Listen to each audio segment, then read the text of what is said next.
ஆசிரியர். ஒரு கல்லை நாம மேல தூக்கி போட்டா அந்த கல்லியை மீண்டும் பூமியை நோக்கி வருது. மாணவன். நம்மளை தூக்கி போட்டவன் தலை மேல விழலாம்னு தான். கதை ஆசிரியர். நான் நேற்று கொடுத்தேனே அந்த கதை எப்படி இருந்தது? தயாரிப்பாளர். கதை ரொம்ப சுமார் தான் இருக்கு, உப்பு சப்பே இல்லை. கதை ஆசிரியர்.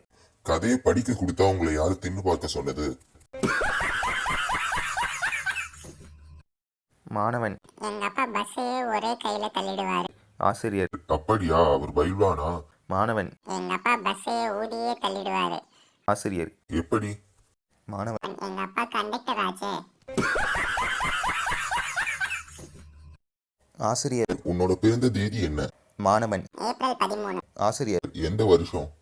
மாணவன். எல்லா வருஷமுமே ஆசிரியரே. ஆசிரியர். இமயமலை எங்க உள்ளது? மாணவன். தெரியாது சார். ஆசிரியர். போய் முட்டி போட்டு நில்லுடா. மாணவன். முட்டு போட்டு பார்த்தா இமயமலை எங்க இருக்குன்னு தெரியுமா சார்?